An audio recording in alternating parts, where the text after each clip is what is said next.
আসসালামু আলাইকুম, welcome to solver pro. স্বাধীনতার সুখ কবিতাটি আমরা নিজেরা পড়ে নিব। 2. শব্দগুলো খুঁজে বের করি, অর্থ বলি ও বাক্য তৈরি করি। স্বাধীনতা, বাধাহীনতা। প্রতিটি শিশুর বেড়ে ওঠার জন্য স্বাধীনতা প্রয়োজন। কুঁড়েঘর, কুটির। আমাদের কুঁড়েঘরে তোমার নিমন্ত্রণ। শিল্প, চারুকলা। তিনি শিল্প সাধনায় সারাটি জীবন কাটিয়ে দিলেন। অট্টালিকা, প্রাসাদ। তোমাদের বাড়িটা তো বিশাল এক অট্টালিকা। খাসা, চমৎকার। বাহ, তোমার রচনাটি তো খাসা হয়েছে। 3. শব্দ দিয়ে শূন্যস্থান পূরণ করি। ক. কুঁড়ে ঘরে থাকি করো শিল্পের বড়াই। খ. আমি থাকি মহাসুখে অট্টালিকা পড়ে। গ.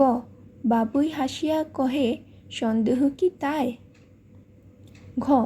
কষ্ট পাই তবু থাকি নিজের বাসায়। উ. নিজ হাতে গড়া মোর কাঁচা ঘর খাসা। 4. বিপরীত শব্দ বলি ও লিখি। সুখ, দুঃখ। কষ্ট, আরাম। পাকা, কাঁচা। স্বাধীনতা, পরাধীনতা। খাসা, জঘন্য। 5. সাজিয়ে লিখি। ক. কুঁড়ে ঘরে থাকি করো শিল্পের বড়াই। খ. কষ্ট পাই তবু থাকি নিজের বাসায়। গ. বাবুই পাখিরে ডাকি বলিছে চড়াই। ঘ. নিজ হাতে গড়া মোর কাঁচা ঘর খাসা। উ. আমি থাকি মহাসুখে অট্টালিকা পড়ে। 6. প্রশ্নগুলোর উত্তর বলি ও লিখি।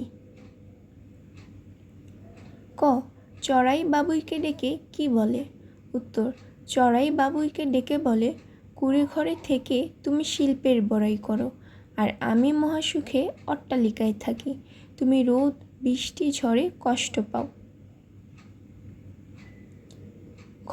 বাবুই পাখি কষ্ট পায় কেন? উত্তর: কাঁচা ঘরের কারণে রোদ, বৃষ্টি ও ঝড়ে বাবুই পাখি কষ্ট পায়। গ.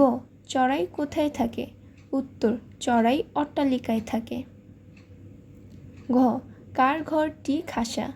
উত্তর: বাবুই পাখির ঘরটি খাসা। উ.